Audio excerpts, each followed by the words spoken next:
She sold my car, called me dead to her, then asked for $4,600 on my birthday. I didn't scream. I didn't fight. I just walked away. The next morning, their house went dark, no Wi-Fi, no water, no heat, and they still didn't know. I was the one who kept everything running. Now they're panicking, and the real fallout hasn't even started yet. It was my 30th birthday that you wouldn't have known it. No calls, no wishes, just a blinking cake emoji on my phone's calendar, like it was trying to pretend someone cared. I'd been up for hours already, cramming my feet into worn steel toe boots, buttoning up my oil-stained shirt for yet another double at the garage. Rent doesn't care about birthdays. Bills don't wait for a celebration. The overhead lights at the shop flickered and buzzed like always as I punched in. 2 minutes early, part habit, part a quiet hatred of sitting still. I had barely connected my playlist in the break room when my screen lit up. A message from Sabrina. My chest tightened a little, half expecting a happy birthday, maybe a slice of cake saved from her shift, or just a real hug. One that didn't feel rehearsed. But what I got hit harder than any socket wrench I'd handled that week. I sold your car. My family comes first. Be grateful I let you live here. That's all it said. My breath hitched like I'd swallowed wire. I stared at the screen, waiting for a JK or some dumb emoji. Nothing. Just silence. Then another ping. Miles's tuition is still $4,600. You'll cover it. The phone suddenly felt like a brick in my hand. My knees nearly gave out. $5,000 for his art history classes, while I was juggling rent, utilities, groceries, and stress like a circus act. I tapped back one reply. Not happening. The answer came back fast, blunt, final. Then pack your ass. You're dead to me. I leaned into the locker behind me, its cold steel catching my weight. The words echoed through my skull. My chest didn't ache from shock. I'd seen this coming. From every bill I paid. Every corner of the house I cleaned like it was my job. Every time I disappeared behind someone else's priority. And right then, something in me finally gave way. My hand shook as I slid my phone back into my pocket. The rest of the shift, I moved like a ghost, steady, focused. Greased brake pads. Sharpened saw blades. But in my head, the same words looped like static. You'll cover it. Be grateful. Dead to me. Each one another thread tightening around a cage I hadn't even realized I'd built. Then something shifted. I heard my own breath even, steady. I made a choice. I wouldn't shout. I wouldn't plead. I would walk. Before the sun dipped too far, I sent Miles a text. Need couch. He didn't ask questions. Just shot back. Come now. So I shut the computers down, cleaned up, and walked out under a sky turning the color of old bruises. Fitting. I sent one last message to Sabrina. I'm done. No punctuation. No explanation. I wanted her to find it cold and alone, waiting in that quiet kitchen when she came home. My steps on the broken sidewalk felt loud, like they were announcing me to the world for the first time. When I reached the house, the door was unlocked. Like always. Inside, the fridge hummed. Dishes from last night soaked in the sink like ghosts no one bothered to clean up. Sabrina was at the counter, peeling carrots with surgical care. Linda sipped wine in the living room, chin tilted like royalty. Gerald dozed in his recliner, as usual. I felt the heat of a sun that wasn't even there. They didn't look surprised to see me, like they'd practiced this scene in their heads, just waiting for me to fall into it. I asked about the car, my voice barely above a whisper. No one answered. I asked about the tuition. Linda laughed, sharp and fake. It's the least you could do. After all, we took you in. She waved me off like I was a waiter clearing her plate. I didn't blink. I went straight to the closet, grabbed 2 duffel bags, essentials only. Some clothes, my toothbrush, a few keepsakes that still felt like mine. I didn't say a word. I didn't need to. Their stares burned into my back as I walked through the hallway. But every step away felt like reclaiming something they'd chipped out of me for years. At Miles's loft, the heater buzzed, offering the kind of warmth that felt honest, even if it was rough. His cat, a scrawny tabby with yellow eyes, curled beside me on the mattress. Through a cracked window, the city stretched out, quiet and indifferent. And I exhaled. I opened my phone, canceled the mortgage autopay, cut off streaming services, removed my name from every utility, closed down every financial connection that tied me to that house. Every tap on the screen felt like peeling off a second skin I should have shed years ago. I didn't take anything they'd miss. They already treated me like I was invisible. So I gave them exactly that, my absence. And then night fell. That's when it started. The group chat exploded. Rage, confusion. Sabrina panicked. Linda accused. Gerald threatened. The Wi-Fi died. Netflix vanished. The water got shut off. They blamed the cable company, the city, each other. None of them blamed me, because they never realized how much depended on the man they refused to see. I lay there on that stiff mattress, cat breathing steady against my ribs, and I felt it. That slow, burning calm. I'd been their provider, their fallback, their prisoner. Now I was neither. And for the first time in years, I felt weightless. That house, where I'd given everything in silence, was behind me now. Not in flames. Not in ruins. Just closed. By choice. Tomorrow, I'd watch them unravel from afar. Not with revenge. Just absence. But tonight? Tonight was mine. Just me, the dark, and the quiet echo of a life finally lived on my own terms. The sky had gone that soft, blurred gray by the time I made it to the door. The kind of color that feels like the world forgetting to be sharp. Each step dragged, not from the bags in my hands, but from the knowledge. I wasn't walking home. I was walking back to a place where I had never really belonged. The gravel beneath my boots whispered louder than the people inside ever had. And with every step, I said the same thing over and over in my head. Don't explain. Don't justify. Don't beg. Inside, the silence was waiting. But not the warm kind. This was the kind of quiet that felt staged.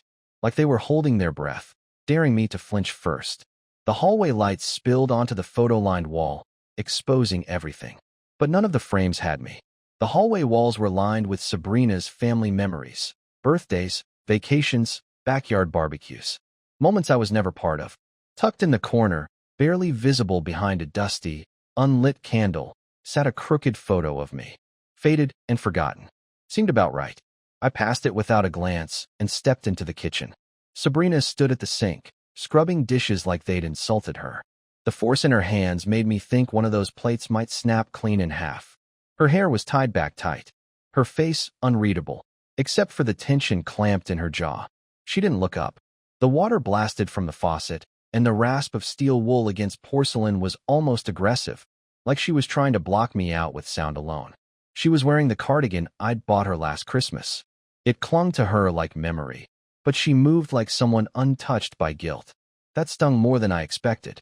Her mother, Linda, was sprawled across the living room couch, swirling a glass of red wine like it was a medal. Her legs were crossed, slipper hanging loose from one toe. The TV flashed silently, some crime show casting gray light on her face. She glanced my way once, then dismissed me with a sip, like I wasn't worth the effort of a full turn. Gerald lay back in his recliner, eyes shut, but not asleep. I caught the twitch of an eyelid every time the floor creaked under my step. His chest rose and fell too perfectly, like he was pretending to nap just to avoid getting involved. I dropped my duffel bags near the couch. The sound echoed through the stiff air. "Where's my car?" I asked, keeping my voice even. "Nothing." I stepped in closer. "Sabrina? Where is it?" She just scrubbed harder. Linda's voice broke the silence, dripping with false grace. "You should be thanking us. That car was a luxury, not a right." I turned slowly toward her. "It was registered in my name." She rolled her eyes. "But you parked it in our driveway. Used our gas. Our insurance. What's yours is ours when it's under our roof." I didn't bother hiding the bitterness. I repeated it back to her, flat. Interesting math. Still no one looked at me. Just the faint clink of glass as she topped off her wine. I turned to Sabrina again. "Miles's tuition?" She finally spoke. Her voice didn't rise or shake. It was cold, smooth, unbothered. "He's family. You're not." It wasn't a jab. It was a truth she'd probably rehearsed. I wasn't a partner. I was a convenience. A walking wallet they could guilt into silence, until I said no. I looked around the house. Everything I'd paid for stood there like silent proof of how wrong I'd been.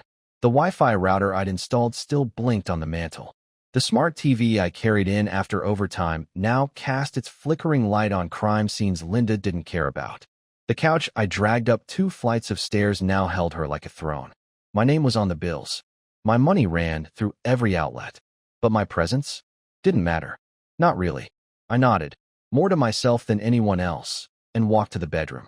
I didn't unpack. This wasn't home anymore. But I opened the nightstand drawer and pulled out a small manila envelope. Just held it for a moment. It wasn't time yet. I put it back, careful, like it was something sacred. then turned to the closet and grabbed a few more shirts, my sneakers, a USB drive tucked behind a shelf. No one followed. No one asked. Maybe they were waiting for me to snap, to beg, to fall back into my role. But I didn't. I zipped the bags closed, stepped into the hallway, and paused at the kitchen door. Sabrina finally looked up. Her face wasn't angry, just empty. I paid for the car, I said, quiet, and 100 other things. I gave her a soft smile that didn't reach my eyes.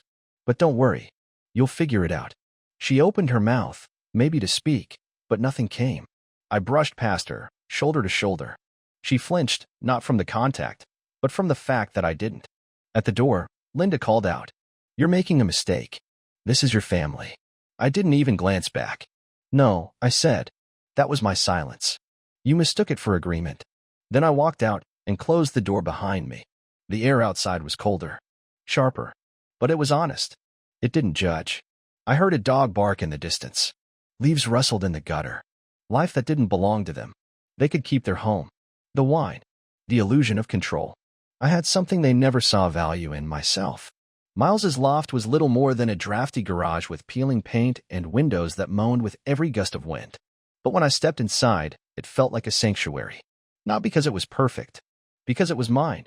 No judgment. No expectations humming beneath the floorboards. Just a stained couch, a busted heater, and the faint scent of old oil. Miles tossed me a key and a bottle of ginger ale. No speech, just a nod. Bathroom's down the hall. Cat's name is Mercury. He's got a thing for heads. I laughed, surprised by the sound. Good to know. I dropped my bags, sank into the couch, and exhaled like I'd been holding my breath all year. A few minutes later, Mercury hopped up, curled around my shoulders like a purring scarf. I didn't stop him. There was something grounding about the weight of something alive resting against you. Even if it was a cat with trust issues and a hair-licking habit. I stared at the ceiling. Cracked, water-stained, sagging, but it didn't expect anything from me. It didn't care that I wasn't some smiling husband in Sabrina's curated life. It just was. Honest in its brokenness. The silence here didn't accuse. It comforted. I pulled out my phone, not to check texts, not to explain. I was ready to start severing the final threads. First, the mortgage portal. My name was still on those payments, because years ago, Sabrina had begged me to help. Said we couldn't get the loan without me. I had the credit, the history, the job stability. I'd said yes without a second thought. Now, with a few taps, I turned off autopay. No farewell message. No warning. Just a clean, quiet cut. Then came the streaming services. I signed out of every account. Changed passwords. Removed devices. Netflix, Disney Plus, Spotify gone. It wasn't about revenge. I did it because I finally saw the truth. I wasn't a partner. I was a service. A 24/7 background process, invisible unless something broke. Then I moved on to the utilities. Water, gas, electric. I took my name off every joint account. They were her responsibility now. Her name. Her zip code. Her life. I didn't owe them a thing anymore. While I worked, I opened a spreadsheet. Not to shame myself, just to lay it all out. Every rent payment. Every tuition transfer. Every last-minute cash send, just until Friday. Every time I bailed out Linda or Gerald. I wasn't imagining the weight I'd carried. I needed the proof for me. I entered dates, amounts, grabbed screenshots, filed it all. Not to show them. To remind myself that none of it was fiction. The sacrifice had been real. And so had the erasure. By midnight, my eyes were dry and aching from the screen, but I wasn't tired. If anything, I felt sharp. Wired. Like someone who'd finally stepped out of a war they never enlisted in. Not free. Not yet. But no longer part of it either. Just outside. Miles wandered out around 1 a.m., hoodie rumpled, beard scratched. Need anything? I shook my head. Just clarity. He gave me a look like he'd been there before. That's why I'd called him. Not because he asked questions. Because he didn't need to. You got it, he said. Take your time. It's a dump, but the blankets are clean. He paused at the door. You did the right thing. Walking away. I looked up. Even if it hurts? Especially if it hurts. He went back to bed. Mercury, the cat, shifted and curled onto my chest like a warm little question I didn't want to answer. I closed my eyes, but sleep didn't come. I listened to the pipes groan. Heard the city hum beyond the windows. There was no drama in the air. No barbed affection. No hidden guilt. Just space. And the kind of silence that doesn't punish you. By morning, I had a dozen missed calls. Half from Sabrina, the rest from Linda, and one from Landon. I didn't open any of them. Instead, I brewed coffee with Miles's chipped French press, sat cross-legged on the floor beside the window, and drank in the quiet. Funny how easy it was to breathe when no one was asking you to shrink. I used to think love was supposed to be work, a constant push and pull. But what I'd been part of wasn't love. It was currency. I was valuable when they needed something. Not wanted. Just used. That morning, I drafted some emails. One to the bank confirming my name was off the car loan. Another to the university's finance office, asking for a record of the payments I'd made for Miles. It wasn't vengeance. It was record-keeping. If they ever tried to flip the story, I'd have my side. In black and white. Paper doesn't lie. Then I sent myself a message. A long one. A digital letter that started with 4 words. Remember why you left. After that, it all came pouring out. The birthdays they skipped. The anniversaries I spent alone. Fixing a leaking sink while they were off sipping Cabernet. Being called the helper in my own home when guests came by. The time Landon wrecked my car and somehow I ended up apologizing. I typed until my fingers cramped. Then saved it in a folder I named Evidence of Self. By noon, Mercury had decided I was family. He followed me everywhere, kitchen, hallway, even outside the bathroom door. He didn't ask for anything. Just stayed close. It had been years since someone, or something, just showed up without asking me to earn it. I sat back down on the couch and stared at my phone. Messages stacked up like debris. Sabrina had sent a voice note, 18 seconds long. I tapped it, but played it on mute. I didn't care about the sound. I cared about the face. She looked tired. Not heartbroken. Just inconvenienced. That's when it hit me. They weren't mourning me. They were mourning the function I'd served. They didn't miss the man. They missed the fallback. The passwords. The automatic transfers. The peace of knowing someone else was always covering the cracks. They called it betrayal. But it was just absence. Mine. And they didn't know how to function without it. That night, I walked a few blocks. Hands deep in my pockets. I passed cafe windows with couples inside, a dad pushing a stroller, an old man sweeping his steps. Lives in motion. None of them needed fixing. It felt like the start of something real. Something I didn't have to earn by being quiet. When I got back, Miles had left a takeout box on the counter. A sticky note taped on top read, "Chicken lo mein. You always like that junk." I smiled. It was the kindest thing anyone had done for me in months, and I didn't have to bleed for it. It began with the Wi-Fi. Of course it did. The morning after I shut everything down, Sabrina fired off a group text. Why is the Wi-Fi out? No greeting. No punctuation. Just a demand wearing confusion like perfume.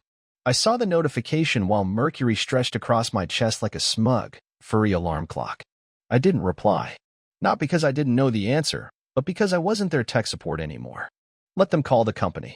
Let them figure out why the bill bounced. Let them reset the passwords I'd memorized for years. I took a sip of lukewarm coffee and waited.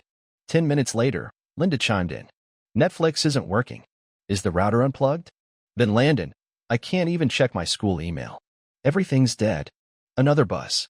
Sabrina again. What the hell did you do? I didn't say a word. I sat in Miles's old desk chair, feet up, Mercury purring against my leg, and scrolled through their thread like a stranger watching a bad play. When I used to star in, I had been the engine. Now they were just sitting in a car with no key. They weren't angry because they lost me. They were angry because they lost access. The illusion was cracking. And what was underneath wasn't grief. It was entitlement. Another buzz. A private message from Sabrina this time. Why are you doing this? You're being petty. Miles leaned back in his chair across the room. You're building peace now, he said.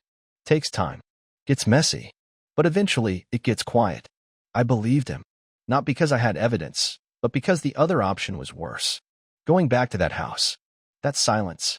That slow apology for just existing. Before bed, I opened the family group chat one last time.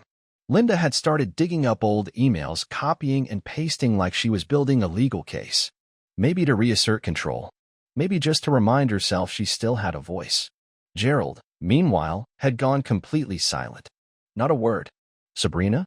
She was asking around for tech support. Friends. Neighbors. Anyone who could patch together what I used to hold together without complaint. They were trying to rebuild the system, but they hadn't realized yet.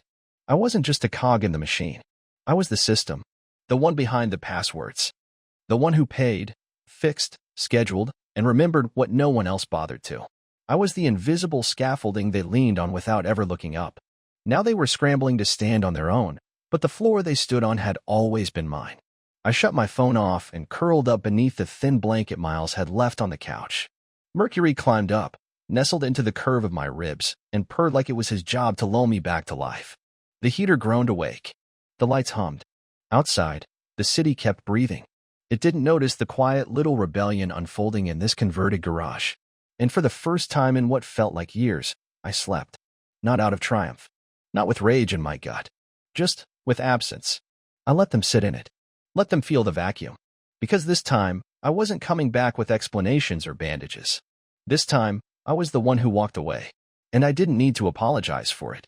It started with Gerald, strangely enough, the same man who once said, "Real men don't keep score. They just provide."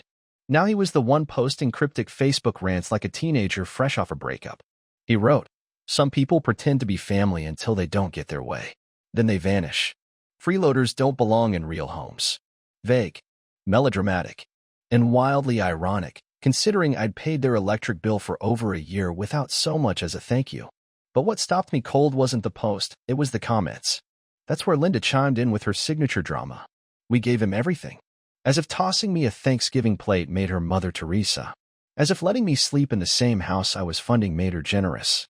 As if the roof I paid for belonged more to them because I didn't brag about it. Then someone asked, "Wasn't that Logan, his name?" 3 likes. Then 6. Then 15. And just like that, the air in the thread shifted. Even through the screen, I could feel the temperature change. The story was slipping out of their hands. I didn't reply. Instead, I opened the files I'd been compiling while they poured wine and laughed past me. Folders labeled down to the minute. Mortgage_payment. Auto_loan. Tuition_miles. Phone_bill_transfer. Streaming_services_permissions. I didn't just have stories. I had receipts. Cold, unshakable proof. I picked one, the car title. My name listed clearly as primary owner. Gerald's scribbled signature beneath mine, like a man signing a check he never funded. And I forwarded it to my cousin Chloe. Chloe was more than family. She was a scalpel dressed like a person. She worked compliance for a bank and believed in one thing. Paper doesn't lie. She didn't talk much. But when she did, the room listened. All I texted was, "Drop this in the family chat." No comment. She replied with a thumbs up. That was all I needed. I muted the thread after that.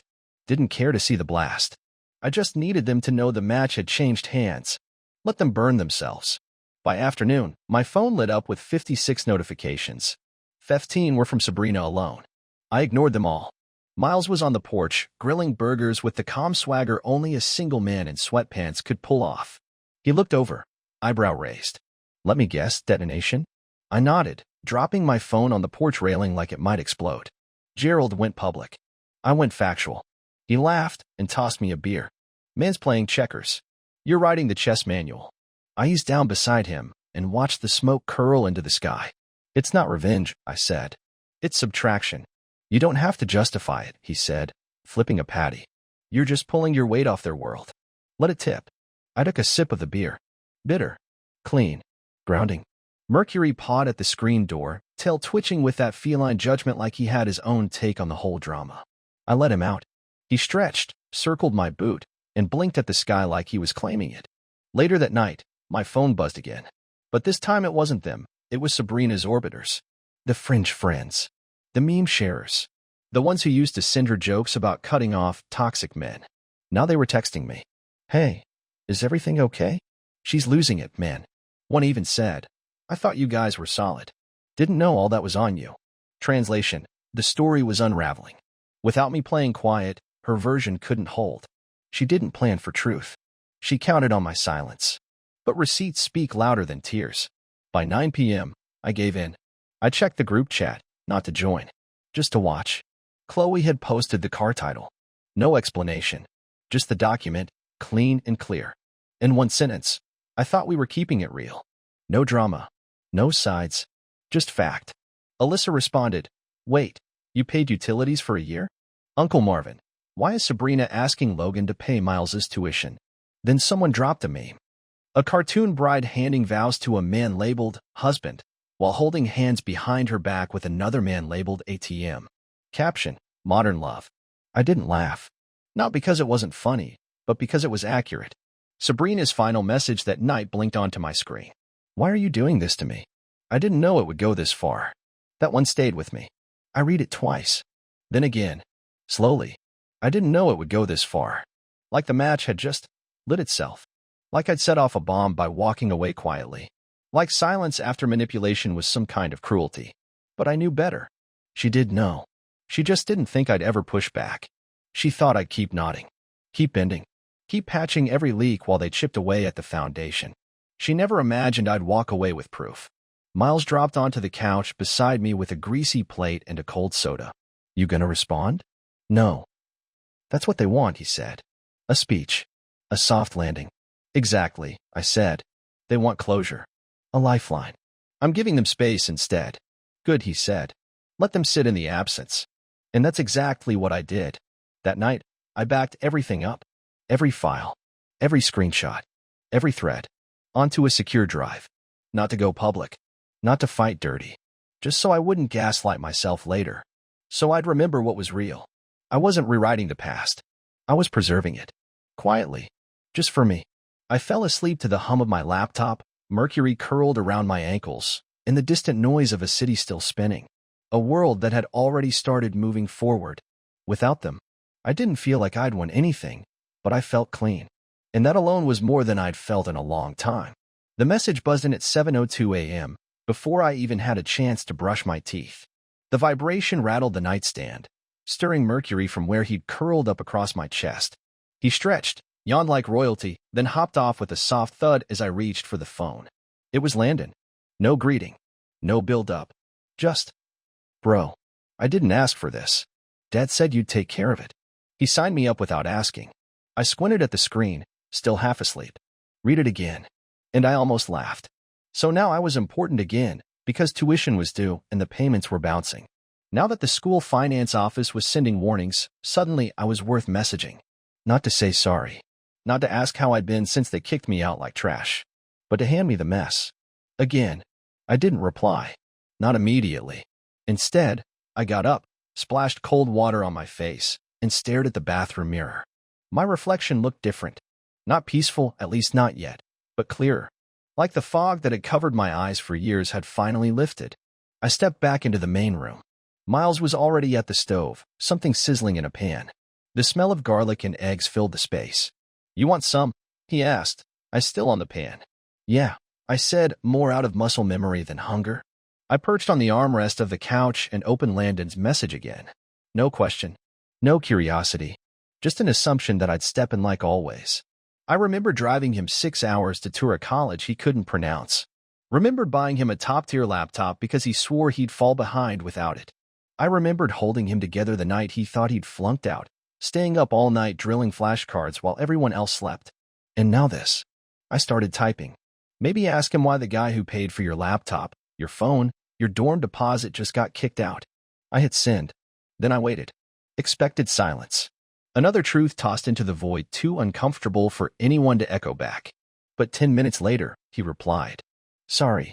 I didn't know. 4 words. And somehow, they landed like a weight in my chest. Because I believed him. At least, part of me did. Landon wasn't like Linda. He wasn't cruel like Gerald, or calculating like Sabrina. He was just naive, raised in a house where entitlement was oxygen and boundaries were myth. He didn't know because no one had taught him to ask. He didn't see me, not because he refused, but because he never looked beneath the surface. He didn't know the man covering his tuition was also the one quietly disappearing under the weight of it. I stared at that message for a long time. Thought about replying. Maybe even offering something human. A small bridge. But then I remembered the night Sabrina sent that message, "You're dead to me," and how Landon had stayed silent. Not a call. Not a text. Not even a "you okay?" So I put the phone down. Miles handed me a plate of eggs and rice, fork already balanced on top. You good? He asked. Define good, I muttered. But I took the plate. We ate in silence. The TV was on, some old kung fu film whispering in the background. I wasn't watching. I was still turning Landon's message over in my mind like a coin I wasn't sure I could spend. It sounded like an apology, but it came late. After the collapse. After I'd unplugged the support system. That wasn't regret. That was reaction. After breakfast, I grabbed my laptop and opened my backup folder. Every tuition payment for Landon. Every wire transfer. Screenshots. Bank confirmations. Even a text from Linda that said, "Just put it in your name for now." I forwarded one to myself, subject line, "For the record." I didn't plan to use it, but I wanted it close, just in case they started rewriting history again. Then came another buzz. Landon again. "Can we talk?" I let out a long breath. About what? A pause. About how things got here. I feel like I missed something big. It was the closest any of them had come to a real moment of self-awareness. And maybe, in some alternate world, I would have met him on campus. Sat down. Walked him through the wreckage like a big brother should. But that version of me was gone. So I typed. "You didn't miss it. You ignored it. Like everyone else. This didn't happen overnight." No reply followed. And that was fine. I didn't feel triumphant. Just grounded. That afternoon, I walked to the corner store for cat litter. When I got back, Miles was halfway under the heater, wrench in hand, pretending to know what he was doing. I crouched beside him, offered a hand. We fixed it. Somehow. Piece by piece. Seal by seal. Listening for the click that meant it worked. We didn't talk about Sabrina or Landon. Just pipes and pressure. And when the heater finally roared to life, I sat back and watched warmth fill the room. Slow. Steady. It reminded me of a kind of love I never got in that house. The kind that's quiet. The kind that shows up without receipt or demand. That night, I didn't check my phone.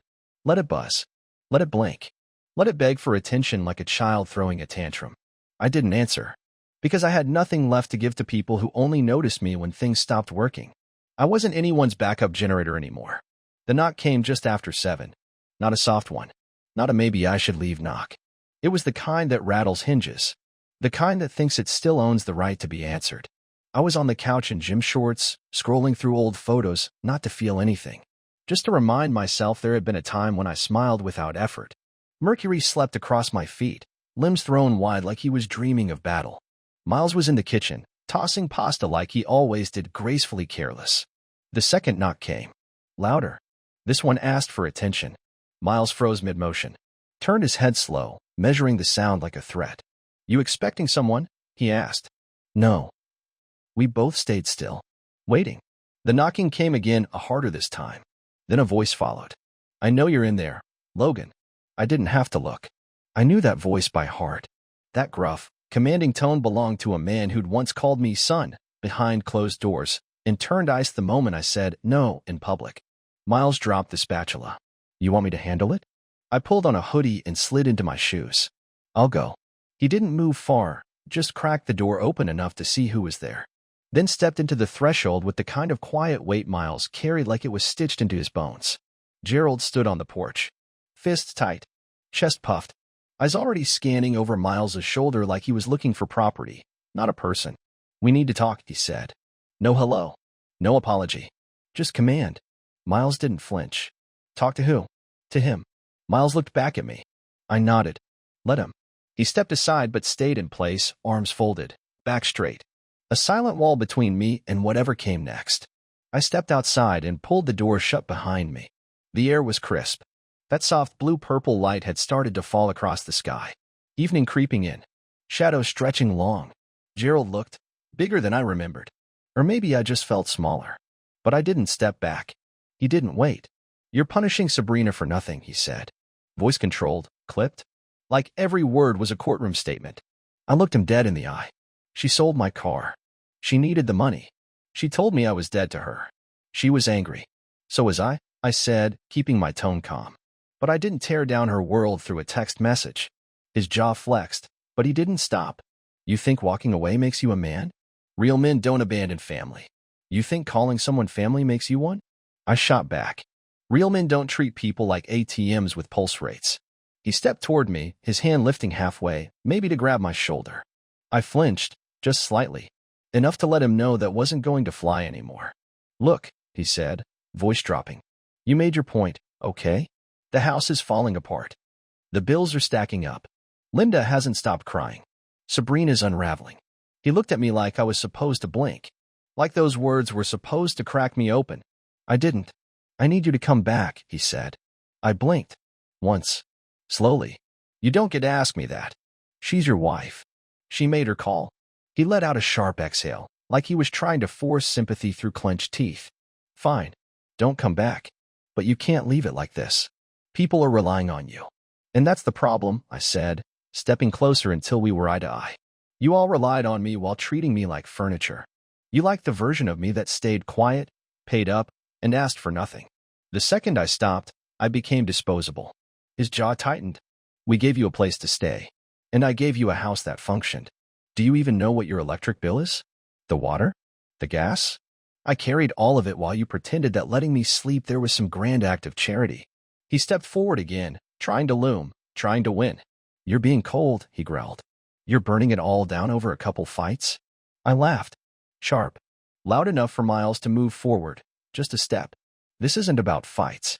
It's about being erased. Discarded. You made it clear I was never more than a placeholder, something to use until something better came along. Gerald's face darkened. You think you're better than us now? No, I said. I think I finally stopped believing I was less. He didn't say anything, but I saw it in his body, his hands, fists at his sides, his chest rising like a wave that wanted to crash. Then Miles stepped forward, voice calm but ironclad. You've got 10 seconds to leave my porch, or I call the cops. Gerald looked from Miles to me. Back again. His face twisted between fury and something that looked a lot like shame, but only for a breath. He took a step back. This isn't over, he said. For me, it is. He stormed off, mumbled something on his way down the steps. I didn't ask what. I waited until I heard the slam of his car door. Waited until the engine faded into nothing. Then I turned back. Miles shut the door behind me and locked it. You all right? I'm better than I was. He nodded once and returned to his pasta like it was just any other night. I sat down at the table, looked at the plate he'd made me. The steam had faded. The food was lukewarm. But I ate anyway, because this meal? It wasn't a transaction. It wasn't dangled like bait. It wasn't coated in guilt or IOUs. It was just dinner, from someone who didn't need me to suffer to prove I was worth feeding. And that, right there, felt more like family than anything I'd known in years. The night before I left, I slipped something into a drawer. Right after, I zipped up my second bag and stood in that room for one last look. It was a plain manila folder. No label. No threat. Just weight. The kind that builds over time. I slid it to the back, beneath old takeout menus and utility bills. Then I walked out. Quiet. Done. I hadn't thought about it since, until Miles's phone buzzed at breakfast. A text. One word. Found. I didn't need context. I knew exactly what Linda had stumbled across. Inside the folder were the artifacts of everything I was to them. Screenshots of Sabrina asking me to cover things, just for now. Notes from Linda begging for help, until the settlement clears. Photos of car titles. Emails from the dealership. Insurance invoices I paid like clockwork. And at the bottom, signed and dated, was a letter. This is what I covered. This is who I was to you. This is why I left. I could picture Linda opening that drawer, annoyed, maybe hunting for some warranty she assumed I still handled. Her fingers brushing that folder. Opening it. Expecting a tantrum on paper. Instead, she found a mirror. When I looked up, Miles had set his phone down on the counter. He raised an eyebrow. You ready? For what? I asked. He nodded at the screen. You know it's gonna get loud now. I nodded back. Yeah, I knew. Good, I said, barely above a whisper. Less than 10 minutes later, my phone lit up like a Christmas tree. First came the missed calls. Then the texts. Then the voice messages, one stacked on another like panic piling on panic. Why would you leave that behind? Are you trying to humiliate us? Linda is screaming. Gerald threw a chair. I leaned back in Miles's chair and took a slow sip of coffee. The kind of sip that says, you're not surprised. They had always said they wanted honesty. Miles glanced over, grinning. Looks like you finally gave them some. I didn't answer. Not yet. I wanted it to sit. I wanted the truth they buried for years, to sink in. Let it settle in their guts the way their guilt never seemed to. I pictured Sabrina, sitting on that porch with her head in her hands, staring down at the folder like it was written by someone she'd never met. I wondered if she even remembered half the things I included in it. Like the time she asked me to wire money for her brother's textbooks and then bragged to her friends about paying for them herself. Or that month I paid off 3 of their credit cards while Gerald ranted about how weak men are these days. By noon, the real fallout started. Riley, one of Sabrina's old friends, I think, posted something cryptic on Facebook. People love to throw stones from inside glass houses. Underneath, someone asked, "Is this about Sabrina?" Another added, "I'd be screaming too if I found out I was living off the guy I kicked out." And like that, it began to spread. The whispers turned into echoes. Linda tried to spin it first, of course. Posted a long-winded Facebook status loaded with passive digs and soft denial. Phrases like, "Not everything is what it seems," and "Some people keep receipts when they plan to leave, not because they care." But she underestimated the internet. Someone uploaded a photo of the folder. Just the first page, my name under the header, mortgage coverage, 16 months paid in full. Then came Sabrina's voice note. Her longest one yet. I didn't open it right away. Just stared at it pulsing on my screen, like her voice could reach through and drag me back with guilt alone. Eventually, I hit play. Her voice was softer than I expected. No anger. Just breathless crying between fragments of sentences.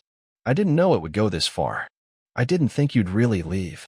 I didn't think you'd make it public. Now everyone's calling me, asking why I let you go. Asking why I said what I said. I don't know how to fix it. Then she said it. I thought you'd come back. You always did. That almost cracked me. Almost. Because she wasn't wrong. I always came back. After every fight.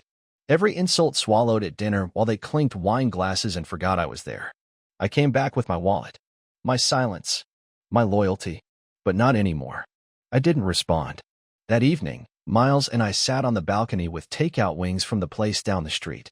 Mercury wound between our legs like he belonged there more than we did. The city buzzed around us, the sky bleeding orange and gold behind the buildings. You think they'll try to spin it? Miles asked. They already are. He nodded. Doesn't matter. They can't erase what's documented. No, I said, setting my drink down. And I'm done pretending their version ever mattered more than mine. Across the street, I saw a family through their open window, sitting down for dinner, passing plates. A father leaned in to help his daughter cut something on her plate. Laughter. Light. It wasn't extravagant. It wasn't staged. It was just real. I watched for a moment, then looked away. Not out of bitterness, but because I realized I wanted that someday. Not the image. Not the illusion. The truth of it. But to ever have that, I had to stay gone. I had to protect the version of me that finally said enough. Because sometimes, the only way to reclaim yourself is to leave and let your silence speak louder than anything you could say. By mid-morning, the family group chat had become a digital battlefield. My notifications popped like fireworks. Paragraphs full of emotion. Others short, jagged, like shrapnel. I scrolled through them with a strange calm, like I was watching someone else's documentary unfold. Detached. Free. Chloe was the first to fire. One screenshot after another, lined up like evidence in a courtroom. Each time stamped. Clear. Irrefutable. First, the message from Sabrina asking me to pay Miles's tuition. Then Linda's request to cover the mortgage just until we get through this rough patch. Then a thank you from Sabrina for paying the Wi-Fi. Sent just 6 weeks ago. Heart emoji and all. Finally, a photo of the folder's contents. Every line item. Every dollar. A full financial footprint laid bare. It hit like a fuse. Alyssa reacted first. Wait, he paid the utilities for a year, and y'all kicked him out? Then Uncle Marvin. I thought he just stayed with y'all. Didn't know he was carrying the house. Then Cousin Sierra. So he paid for school, food, bills, and still got told he was dead to her? Well, each message felt like justice. Small. Incomplete. But enough to validate the version of the story I'd lived alone for too long. Someone posted a meme, skeleton sitting at a dinner table with the caption, "Still waiting to be appreciated by people who only call when the lights go out." Then another. Divorce, sponsored by gaslighting. It had a dozen laugh reacts within 2 minutes. Someone dropped a popcorn gif. And just like that, the tide turned. The ones who used to glance past me at family gatherings were now calling out the ones who leaned on me like I was built for it. Not because they found compassion, but because they finally saw proof. Then Sabrina spoke again. A long message. Rambling. Emotional. She opened with, "I didn't mean for it to go this far." She closed with, "I was overwhelmed. I took it out on the wrong person." Somewhere in the middle, she tried to explain it all. The car. The tuition. The words. I thought he'd understand. He always did. That last line stayed with me. Because that was the foundation, wasn't it? Not love. Not appreciation. Just expectation. He'll understand. He'll absorb it. He'll stay. But when I finally didn't, when I quietly walked, everything collapsed. Then Miles's voice note dropped. He sounded shaken. I didn't know he was doing all that. Dad said he'd handle tuition. I thought it was a trust fund or something. I'm sorry. I never meant for him to be dragged into this. He always looked out for me. The sincerity cracked something in me, but not enough to undo the distance I had earned. So I sat with it and stayed quiet. Because regret is not the same thing as accountability. And ignorance doesn't erase the hurt of being expected to stay endlessly, invisibly, even after being thrown away. The silence after Miles's message was deafening. Then Cousin Dante chimed in, blunt as ever. Honestly, y'all did him dirty. Period. Linda snapped back, of course. This is family business. Y'all weren't there. Dante didn't flinch. Screenshots say otherwise. And just like that, I knew it was over. Not just the argument, but the version of me who used to feel guilty for starting one. The family wasn't defending Sabrina anymore. Not because they'd suddenly chosen me, but because the evidence had made pretending impossible. I had taken my silence and turned it into records. Now they were reading them like scripture, shaking, undeniable, impossible to unsee. Then I got a private message. One that landed harder than I expected. It was from Miles. Grandpa says you're the only adult in this family.